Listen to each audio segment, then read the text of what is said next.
Dealers, are you aware that more sales won't fix a broken financial situation? On this episode of Beyond the Showroom, we're going to get into why dealerships struggle even when sales might be booming.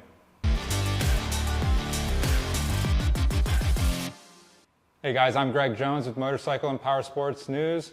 Joining me is Maggie Stevens of Powersports Playbook. Maggie, today we're getting into an interesting topic because it's one that in not so distant past has been a big thing. We've seen good times, the industry was strong, sales were going crazy. Coming off of COVID and in COVID. But it doesn't always mean good things for a dealership if you've got something broken within that financial structure. Yeah.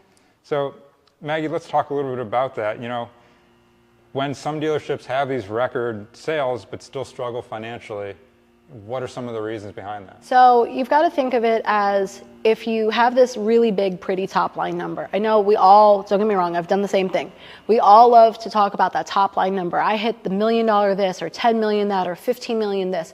It's fantastic. Like, I don't want to take that away. But I always like to ask the question, the uncomfortable question, but how much did you keep? Yeah.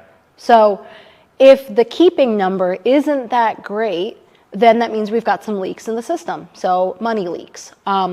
So you can think of it as, you know, a colander, and yes, water's pouring through, but it's also pouring through everywhere else. So we want to start chasing down these money leaks so that every year, the intention would be every year we keep more and more of the money that we're making. Because if you're making $15 million in a dealership, but you're keeping this teeny tiny little fraction, what's the point? Yeah. What's the point? One bad month and you're done.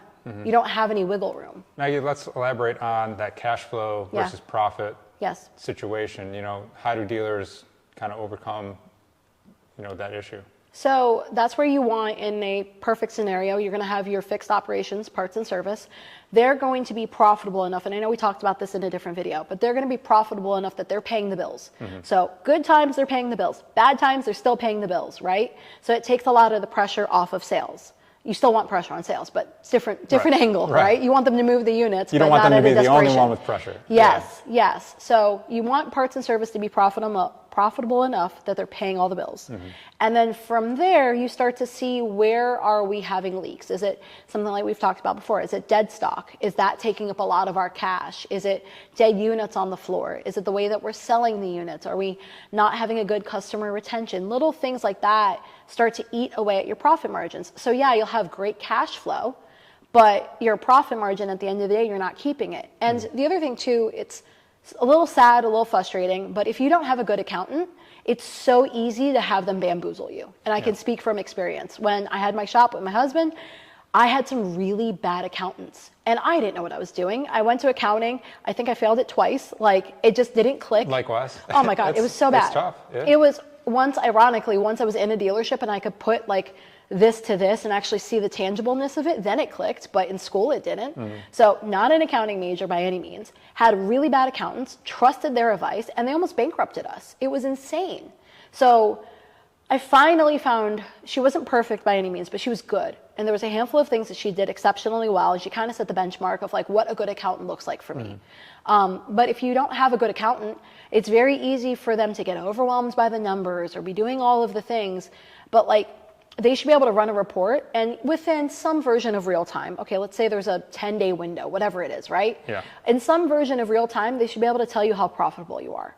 You know, you're not going to hold them down to the penny, because again, an accountant's going to be like, but it's not to the penny. That's okay. There's grace. Yeah. But they should be able to do that for you. You should be able to see where you're at. Because like we were saying, if you have one bad month, so with interest rates being crazy right now, you know, we just came off of COVID. COVID numbers were exceptional. You know, everything was flying off the shelves. Places that I was at, we were pre-selling units. You know, they weren't even being built and we were already selling them. So we're not going to necessarily recreate that again unless some other master, you know, catastrophe, whatever, goes through. Yeah. And like, none of us want that. Yeah. But if sales slumps and the other two departments aren't profitable, not just paying the bills, right, but also profitable, you have no wiggle room. So cash on hand, or your profit or your reserves, however you categorize it, wherever you put the money, that's going to save you and get you over that hump. Yeah. You don't want to, here's the other thing that dealerships do that they don't like to talk about, but again, It's not from a shame point of view. It's just a practicality. They'll get into a tight cash flow month. They'll be like, oh my God, there's not enough cash coming in. And they'll do two things. On average, they'll either lock down the parts department and say no more ordering, because again, that's cash out. Even if you're on terms, that's still cash out. Right. So they'll tell parts managers, you can't order anything unless it's a special order, which causes all sorts of issues. Or what they'll do is they'll take loans, again, because they need cash. Well, that's a slippery slope. If you're taking loan after loan after loan, now when you start making that money again, you're just paying back the loan. So you're still negative. Right.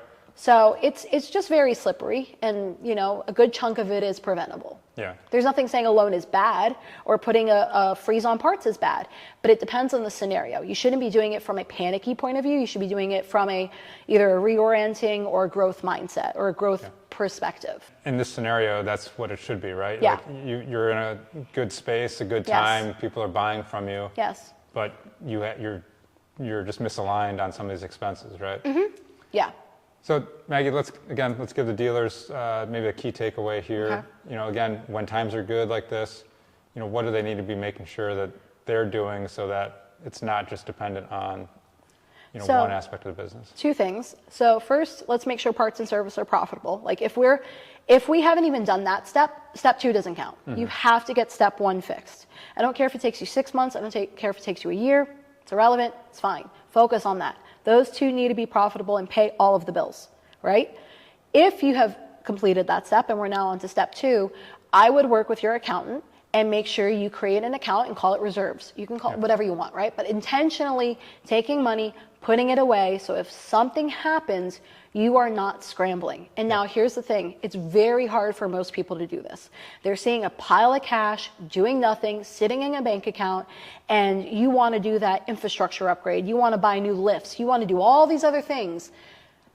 Yes, I can appreciate that, but that money is spoken for an emergency. Yeah. Same thing as like personal life. You want a savings account for an emergency. Sure. Your business should have the same concept, right? If you want to invest in equipment or do any other of these little things, those should have their own accounts, and those should be funded accordingly throughout the departments and stuff like that. So those two things really set you up for long-term success, and you can handle craziness. Florida, we have hurricanes all the time. I learned that because we had a hurricane one time and we were shut down for a month. Wow. Yeah. No income, couldn't open the doors, couldn't do anything, couldn't turn a wrench, nothing. How do you think you survive a month? It's little things like that sometimes you can control it, and sometimes it's completely out of your control. Right. So it's just nice to have that, that space and that breathing room. It really makes a difference. No, that's well said, and definitely great advice. Like you said, in your personal life or your business. So with that in mind, how many months should a business be putting money away for? Like what's maybe like that average that they should shoot for?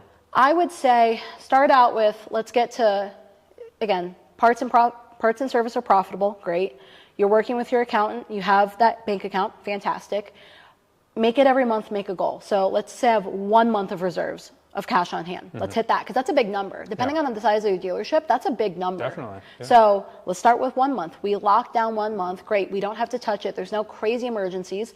Now let's get to 2. Now let's get to 3. Now let's get to 4. I would say when you start to get the 4 to 6 month ratio, like anything past that, maybe you should divert the money somewhere else because it could give you a better bang for your buck. Maybe that means paying off loans that have crazy interest rates right now, like the cash would make more sense that way. So there's different nuances that you can do. But if you can start with a month, you're going to be ahead of so many dealers. Yeah. And that might be the make or break that keeps you in business. You have a month of cash reserves, and great, you burn through it, but you can survive while the place down the road didn't. Right. So that would be my starting point. Excellent. Yeah. Excellent.